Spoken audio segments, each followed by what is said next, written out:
When did you find out that one deleted message is all it takes to lose someone forever? My brother Nathan sent me a voicemail at 3 in the morning on a Friday in October.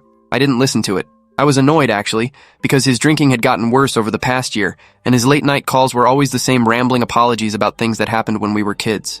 The notification sat there on my phone while I made coffee and got ready for work, and I remember thinking I'd deal with it later when I had the energy to hear him slur through another story about our father.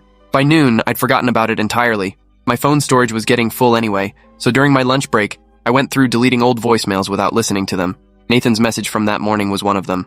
I barely glanced at the timestamp before swiping it into the trash. 3 hours later, my sister Iris called me at work. Her voice so broken I could barely understand what she was saying. Nathan was dead. They found him in his apartment that afternoon when his boss went to check on him after he didn't show up for his shift at the warehouse.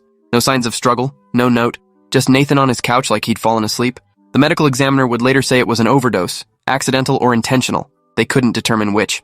I stood in the parking lot of my office building with Iris crying on the phone, and my first thought was that voicemail, the one I'd deleted without listening. What if he'd said something important? What if there was a clue in his words that could have changed everything? I went straight to my deleted folder, hands shaking so badly I could barely hold my phone. 30 days. That's how long deleted voicemails stay retrievable. Except the folder was empty. I just cleared it that morning as part of my storage cleanup, permanently erasing everything including Nathan's final message to me. The weight of what I'd done hit me like a physical blow, and I bent over right there in the parking lot and threw up. My younger brother had reached out to me in what might have been his last hours alive, and I'd deleted him. I drove to Iris's house in a daze, barely remembering the route through suburban streets I'd traveled 1,000 times. She lived with her husband Kevin and their 2 kids in a modest home about 20 minutes from my apartment. When I got there, the house was full of relatives I hadn't seen in years, all of them crying and holding each other while I stood in the doorway feeling completely hollow. Our mother, Patricia, sat on the couch surrounded by photo albums, already deep into that grief-stricken nostalgia that overtakes people when someone dies suddenly. She kept saying Nathan had been doing so much better lately, that he'd sounded happy when they talked last week. I wanted to scream that I had no idea how he'd sounded because I'd thrown away his last words without even the basic courtesy of listening. Kevin pulled me aside into the kitchen and explained what little they knew. Nathan's boss, a man named Gregory, had gotten worried when Nathan didn't show up for the morning shift. Nathan had been reliable for the past 6 months, never missing a day, which was why Gregory drove to his apartment instead of just calling. The door was unlocked, and Nathan was on the couch with an empty bottle of pills on the coffee table next to him. The police said it looked like he'd been there for several hours, which meant he probably died not long after leaving me that voicemail. The thought made my legs weak, and I had to sit down at the kitchen table, putting my head in my hands while Kevin talked about funeral arrangements and notifying extended family. That night, I couldn't sleep. I kept replaying that moment in my car when I'd casually deleted Nathan's message, treating it like junk mail instead of a communication from my own brother. What had he wanted to tell me? Was it a goodbye? A cry for help? Just another drunk rambling that happened to be his last? The not knowing felt like it was eating me alive from the inside out. Around 2 in the morning, I remembered that my phone carrier might keep records of voicemail transcriptions. I'd signed up for the service years ago and forgotten about it, but maybe, just maybe, there was a backup somewhere.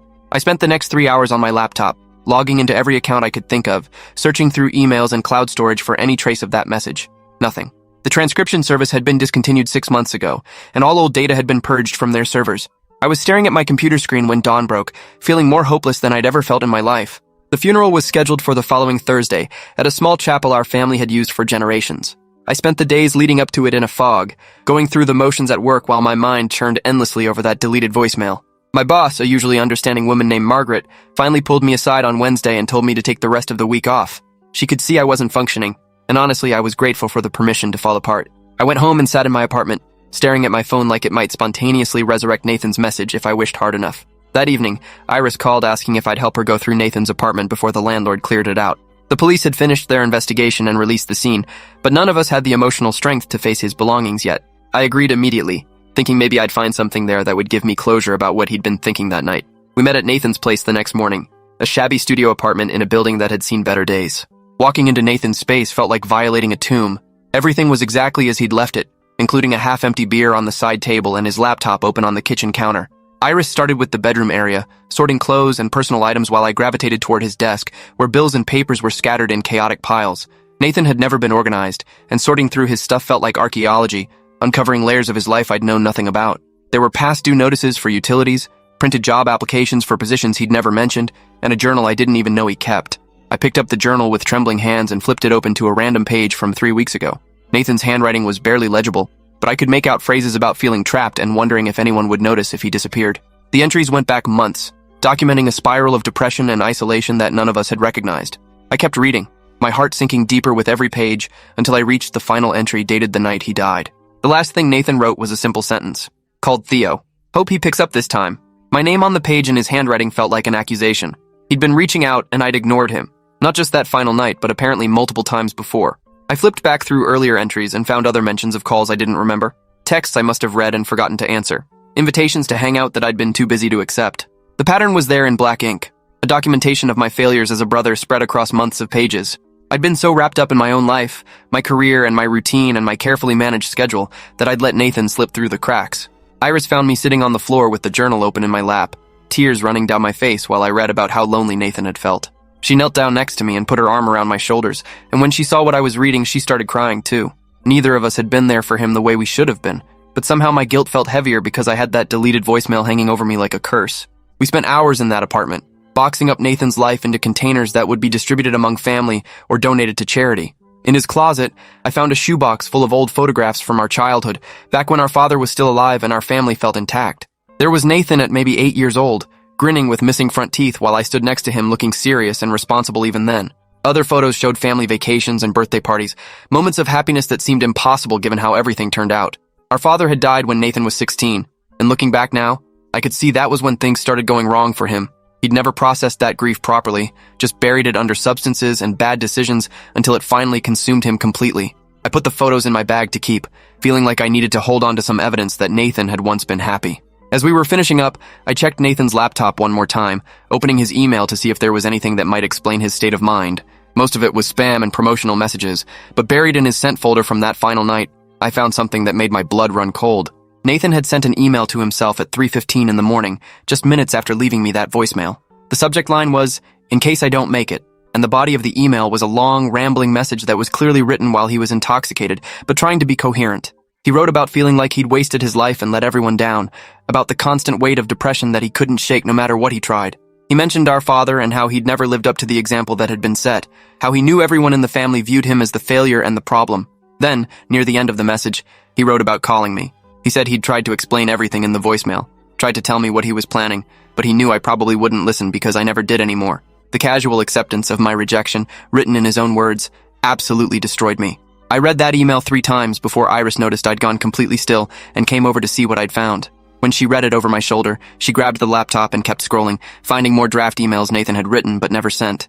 There were messages to our mother, to Iris, to old friends and former girlfriends, all of them saying goodbye in different ways. Some were angry, some were sad, some were almost hopeful, like he thought maybe dying would be better than continuing to live the way he had been. Iris and I sat there reading Nathan's final thoughts, and with each new revelation, the weight of guilt became more unbearable. He'd been planning this for a while, or at least thinking about it seriously enough to document his intentions. The email to himself was like a backup plan, insurance that someone would eventually understand what he'd been going through, even if nobody listened while he was alive. I thought about that deleted voicemail again, wondering if hearing it would have changed anything. Would I have recognized the desperation in his voice? Would I have dropped everything and driven to his apartment to check on him? Or would I have done what I'd been doing for months and dismissed it as another drunk episode, promising myself I'd deal with it later when it was more convenient? The honest answer was that I probably wouldn't have listened anyway, and that realization was almost worse than the deletion itself. We left Nathan's apartment as the sun was setting, carrying boxes of his belongings to load into Iris's van. His landlord, an elderly man named Walter, was waiting by the entrance and asked how we were holding up. When we said we were managing, he mentioned that Nathan had been a quiet tenant, always paid his rent on time the last few months, seemed like he was finally getting his life together. The disconnect between how Nathan appeared to others and what he was actually going through struck me hard. He'd been good at hiding his pain, putting on a functional mask while dying inside, and none of us had looked closely enough to see through it. Walter handed us Nathan's security deposit refund and said he was sorry for our loss, then shuffled back to his own unit, leaving us alone in the parking lot. Iris suggested we get dinner before heading home, neither of us ready to face our respective households yet, so we drove to a quiet diner and sat in a corner booth picking at food neither of us wanted. That's when she finally asked me what I'd been dreading. She wanted to know if Nathan had said anything specific in that voicemail I'd mentioned to her earlier. I had to tell her the truth. I explained how I'd deleted it without listening, how I'd cleared my trash folder that same morning, making it permanently unrecoverable. Iris's face went through several emotions, shock and anger and grief all competing for dominance, before settling into a kind of resigned sadness. She said she understood because she'd done similar things, ignored Nathan's calls when she was busy with her kids, made excuses about why she couldn't meet up with him when he asked. We'd all failed him in our own ways, she said, but we couldn't change that now. All we could do was make sure we learned from it and didn't make the same mistakes with other people we loved. Her words were meant to be comforting, but they felt hollow, like trying to put a band-aid on an amputation. Nothing could fix what I'd done or bring back that message.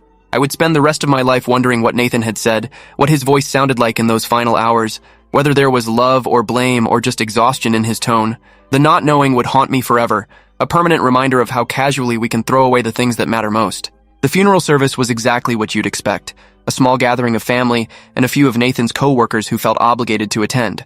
Our pastor, an older man who'd known Nathan since he was a child, gave a generic eulogy about life being precious and cherishing every moment. I sat in the front pew next to our mother, who cried steadily through the entire service, and thought about how none of these platitudes addressed the real tragedy.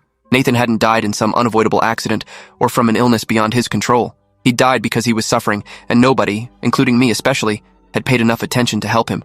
After the service, people lined up to offer condolences and share their memories of Nathan, most of them stories from years ago when he'd been different. His boss, Gregory, approached me and said Nathan had mentioned me several times at work, always talking about how I was the successful brother who had everything figured out. Apparently, Nathan had been proud of me even while struggling himself, which made me feel even worse. I thanked Gregory for coming and excused myself to the bathroom, where I locked myself in a stall and finally let myself completely fall apart. In the weeks after the funeral, I became obsessed with trying to reconstruct what Nathan might have said in that voicemail. I called my phone carrier multiple times, speaking to different representatives and supervisors, begging them to search their backup systems for any trace of the deleted message. Each call ended the same way, with a polite but firm explanation that once something was permanently deleted from my device and their servers, it was gone forever. I tried third-party data recovery services, sent my phone to specialists who charged hundreds of dollars to tell me what I already knew, that the data was unrecoverable. My apartment became filled with printouts of Nathan's journal entries and emails, which I read obsessively looking for clues about his final state of mind.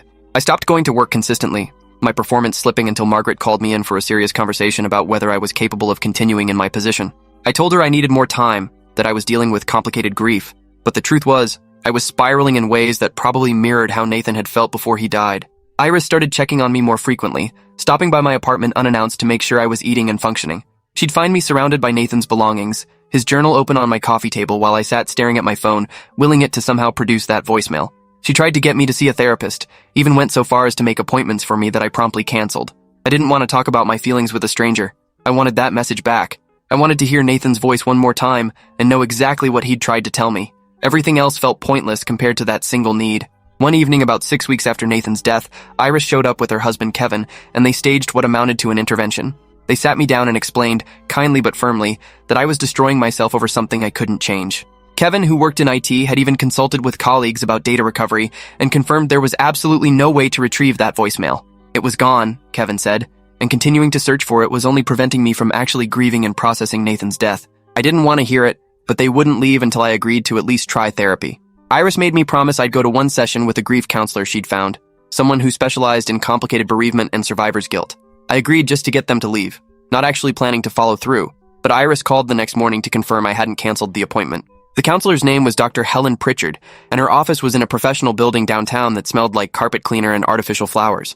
I sat in her waiting room feeling like I was wasting my time, but when she called me back to her office, something about her direct manner made me actually want to talk. She didn't offer me tissues or speak in that soft, therapeutic voice that some counselors use. She just asked me to tell her what brought me in, and I found myself explaining everything from the deleted voicemail to Nathan's journal to my obsessive attempts at recovery. Dr. Pritchard listened without interrupting, taking occasional notes, and when I finished, she said something I wasn't expecting. She told me that fixating on the voicemail was a way of avoiding the deeper grief underneath. As long as I was focused on recovering that message, I didn't have to face the reality that Nathan was gone, and nothing could bring him back. The voicemail had become a kind of talisman, a symbol of all the ways I'd failed Nathan, and I'd convinced myself that hearing it would provide some kind of absolution or closure. But Dr. Pritchard said that even if I'd listened to that message when it first came in, it might not have changed anything. Nathan's problems were bigger than one phone call, bigger than anything I could have fixed in a single conversation.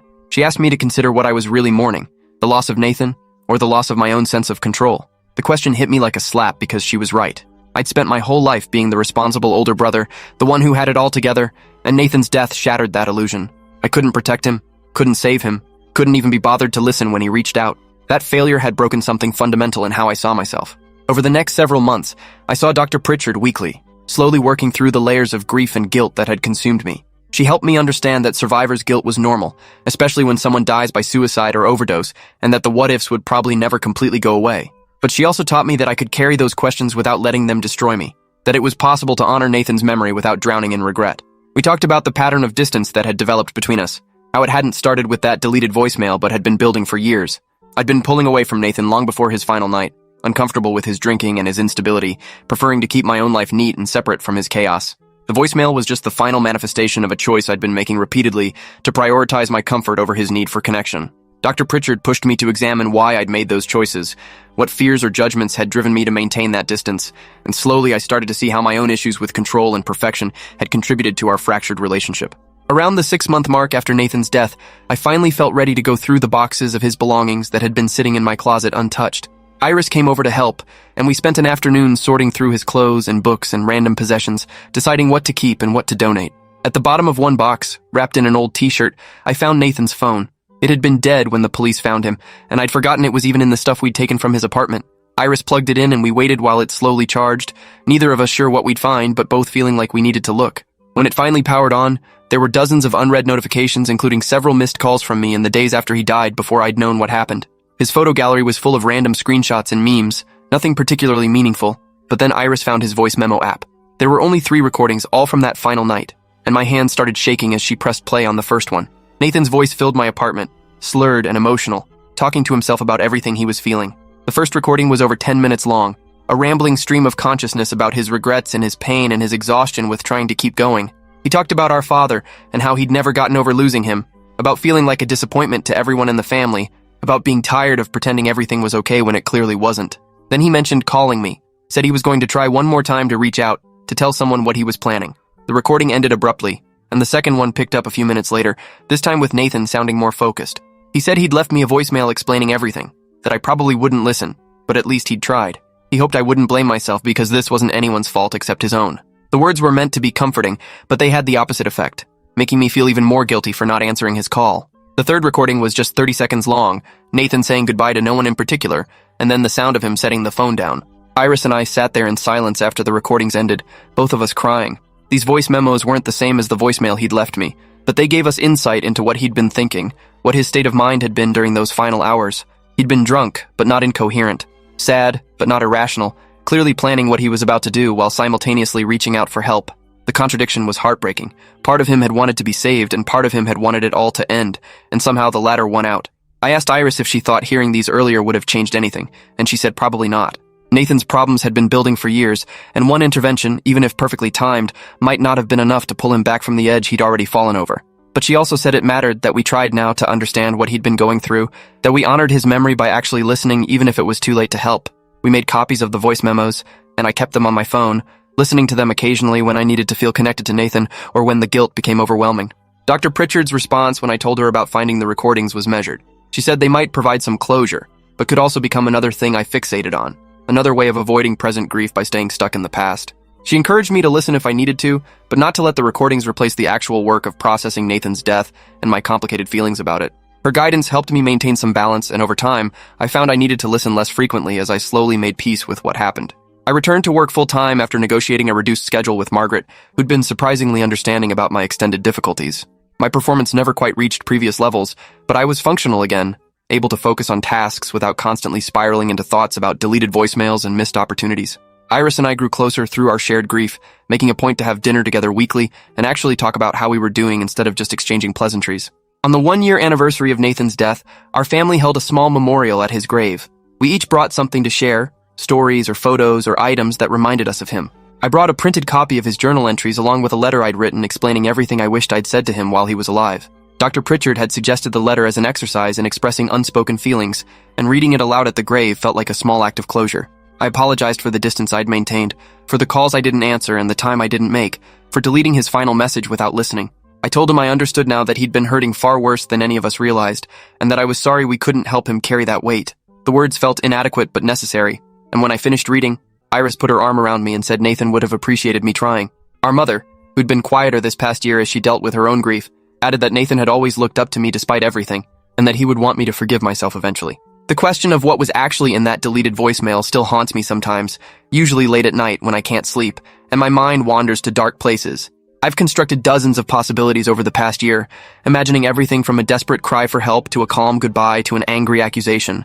The voice memos from his phone gave me some context, but they weren't addressed to me specifically, weren't the actual words Nathan chose to say when he called my number that final time. That gap in knowledge is something I've learned to live with, a permanent question mark that reminds me how fragile our connections are and how easily we can lose people through casual neglect. Dr. Pritchard says the not knowing might actually be a gift in disguise, because whatever I imagine the voicemail contained will never be as complicated or as painful as the reality probably was. Sometimes our minds need mysteries to protect us from truths we can't handle, and maybe that's what the deletion provided, a mercy I didn't know I was giving myself.